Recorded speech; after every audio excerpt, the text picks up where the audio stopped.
သူများရဲ့ essay အများကြီးရေးနေတဲ့အချိန်မှာကိုကတကြောင်ကနေမတက်ဘူးဆိုတာဘာဖြစ်လို့လဲသိလားသူတို့ကကိုထက်တော်နေလို့လည်းမဟုတ်ဘူးကိုကသူတို့ထက်ညံ့နေလို့လည်းမဟုတ်ဘူးပြဿနာကဒီအချက်၅ချက်ကိုမသိသေးလို့ပဲစာစရေးရဲ့သူတွေတိုင်းဒီအချက်၅ချက်ကိုလုပ်ရတယ်မလုပ်လို့မရဘူးဒီအချက်၅ချက်ကအရှိကဗီဒီယိုမှာပြောပြခဲ့တဲ့ process writing ပဲဒါပေမဲ့ဒီဗီဒီယိုမှာလုပ်ပုံလုပ်ဒီရေးပုံရေးနည်းအသေးစိတ်ကိုပြောပြပါမယ်ဒီ process writing အဆင့်၅ဆင့်ကတော့ဒီရှေ့ကဗီဒီယိုမှာပြောခဲ့တဲ့ဒီအချက်တွေပေါ့နော်ပထမဆုံးအဆင့်ကတော့ pre-writing အဆင့်ပေါ့ဒီအဆင့်မှာ think and plan ဆိုပြီးတော့ရှေ့ကဗီဒီယိုမှာပြောခဲ့တယ်ဒီအချက်မှာတင်လုပ်ရမယ့်အချက်က၃ဆင့်လောက်ခွဲသေးတယ်ပထမဆုံးအချက်အနေနဲ့ဒီစာစရေးမယ်ဆိုရင် choose the topic ခေါင်းစဉ်ရွေးရမယ်ဒီခေါင်းစဉ်ရွေးတဲ့နေရာမှာလည်းပညာသားပါသေးရပေါ့နော်ဒီခေါင်းစဉ်ကအရင်ကြီးလဲပေါင်မကျရဘူးအရင်ကြီးလဲပေါင်မကျင်းရဘူးဥပမာဒီခေါင်းစဉ်ပေါ့ပညာရေးနဲ့ပတ်သက်တဲ့ခေါင်းစဉ်ဆို education ပညာရေးဆိုလို့ရှိရင်လေဒီပညာရေးဆိုတာဘာပညာရေးကိုပြောရလဲဆိုပြီးတော့ရေးဘာရမှမသိဘူးဖြစ်တယ်လေ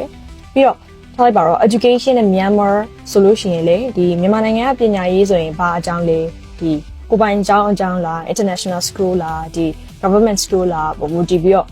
အစမပြေဘူးပေါ့နော်ဒီလိုမျိုးကျေလုံးလို့လည်းမရဘူးအရန်ပေါင်ကျင်းလို့လည်းမရဘူးပေါ့နော်ခေါင်းစဉ်ရွေးတဲ့အခါမှာလေတတိထားပြီးတော့ရွေးရမယ်ဒီခေါင်းစဉ်ရွေးသွားပြီးရင်နောက်တစ်ချက်အနေနဲ့ဆိုရင် brainstorming လုပ်ရမယ်ဒီကိုပါရေးမဲ့လဲဆိုတဲ့အကြောင်းအရာတွေကိုတိကျစဉ်းစားဖို့လိုတယ်ပေါ့နော်အဲ့တော့ဒီမှာဆိုလို့ရှိရင်ပုံမှန်ဒီ writing အတန်းနေမှာဆိုရင်သိထားရမယ့် brainstorming ပုံစံကတော့၄မျိုးလောက်ရှိတယ်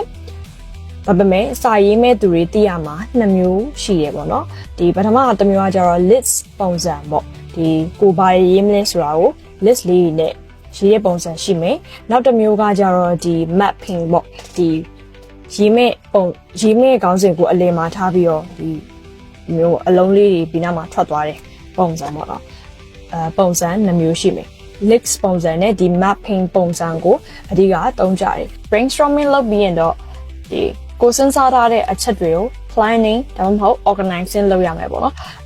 ကို brainstorming လုပ်ထားတဲ့အချက်မှန်သမျှကအားလုံးထည့်လို့မရဘူးလိုအပ်တဲ့အချက်ရှိမယ်မလိုအပ်တဲ့အချက်ရှိမယ်အဲ့တော့ဘယ်အချက်တွေကိုဘယ်အပိုင်းမှာထားမလဲဒါမှမဟုတ်ဘယ်အချက်တွေကိုအရင်ထားမလဲဒုတိယထားမလဲဒီနောက်ဆုံးမှာထားမလဲဆိုတဲ့အချက်တွေကို planning ပြန်လုပ်ရတယ်လုပ်ပြီးမှသာလျှင်ဒီစာပိုက်တစ်ပိုက်ကိုစပြီးတော့ရေးလို့ရတယ်ပေါ့နော် writing ရေးတဲ့သူတွေတော့ကတော့ဒီ pre-writing အဆင့်ကတော့ main ပဲပေါ့နော်ကဲဒီပိုင်းပြီးရင်ဒီ drafting နံပါတ်2အဆင့် drafting ကိုသွားရေးမယ်ဒီအကျဉ်းတစ်ပုတ်ရေးလိုက်မယ်ပေါ့နော်ရေးပြီးရင်နံပါတ်3အဆင့်ကိုသွားမယ်ဒီအဆင့်ကတော့မြန်နေပေါ့နော်နံပါတ်3အဆင့်မှာကိုယ်တိုင်ပြန်ဖတ်ဒါမှမဟုတ်ကိုယ်တငယ်ချင်းကိုပြန်ဖတ်ခိုင်းပြီးတော့ဒီဟာက ideas တွေထပ်ဖြည့်လို့ရလားဒါမှမဟုတ်ဒီစာကြောင်းရေးထားတဲ့ပုံစံကိုမကြိုက်ဘူးပြန်ရေးမယ်ဒီလိုမျိုးပုံစံတွေပြန်ဖြည့်လို့ရတယ်ပေါ့နော်ဒီလိုမျိုးနဲ့ရေးပြီးတဲ့အခါမှာနောက်ထပ်အကျဉ်းလေးပြန်ရေးလိုက်မယ်ရေးပြီးရင် number 4 အဆင့် editing အဆင့်ကိုသွားမယ်ပေါ့နော်ဒီအဆင့်မှာကခဏနေကရေးခဲ့တဲ့ပုံစံတွေကမှန်လား grammar မှန်လားဒီစလုံးပေါင်းတွေမှန်ရဲ့လားဆိုတာကိုပြန်ဆက်လို့ရမယ်ပေါ့နော်အဲ့တော့ဒီ3ဆင့်ပေါ့ drafting revising editing ဆိုတဲ့အဆင့်3ဆင့်ကကြတော့ဒီ reverse လုပ်လို့ရတယ်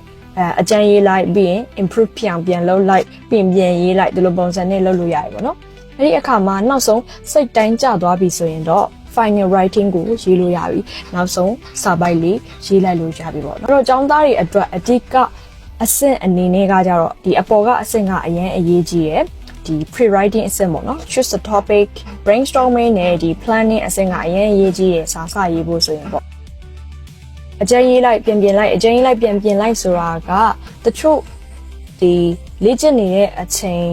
တွေအတွက်တော့ကောင်းပေမဲ့ somewhere လိုနေရာမျိုးမှာဆိုရင်တော့အဲ့လောက်အခြေမရှိဘူး somewhere လိုနေရာမျိုးမှာဆိုရင်တော့ပထမအဆင့်ပေါ့နော်ဒီ pre-writing ကနေပြီးတော့ပြီးနောက်ဆုံးအဆင့် final ကိုတန်းပြီးတော့သွားလိုက်ရတာမျိုးပုံများတယ်ပေါ့ဒီခေါင်းစဉ်ရွေးမယ်ရွေးပြီးလို့ရှိရင် brainstorming တေချာလုပ်ခဲ့မယ်ပြီးရင် planning ပေါ့နော်ဘယ်အပိုက်မှာဘာတွေထည့်မလဲဘယ်ဟာကိုအရင်ထည့်မလဲဆိုတာကိုစဉ်းစားခဲ့ပြီးတော့မှနောက်ဆုံး final ကိုတန်းပြီးတော့ရေးလိုက်ရတာပေါ့နော်ဘာဖြစ်လို့လဲဆိုတော့ somewhere မှာက အချိန် limit နဲ့ရှိရဆိုတော့လေ writing ကိုစပြီးတော့ရေးမဲ့သူတွေအားလုံးဒီအဆင့်5ဆင့်ကိုဖြတ်ကျော်ရတယ် writing အတန်းမှာဆိုလဲစတင်ဒီအဆင့်5ဆင့်ကိုသင်တယ်ပေါ့နော် writing တန်းဒီမှာကြာဒီ choose the topic brainstorming အစဒီမှာတေချာတစ်ဆင့်ချင်းတွားရတယ်ဒီအဆင့်5ဆင့်ကိုဘာမှမရေးခင်ဒီအဆင့်5ဆင့်ကိုသင်တာတင်ကိုပဲအချိန်တစ်ခုလောက်တော့ကြာတယ်ပေါ့ self study လုပ်မဲ့သူတွေရှိရဆိုရင်လည်းဒီဗီဒီယိုမှာပြောခဲ့တဲ့အဆင့်တွေအတိုင်းတစ်ဆင့်ချင်းကိုတေချာလေ့လာပြီးတော့လုပ်လို့ရတယ်နောက်ထပ်ဗီဒီယိုမှာ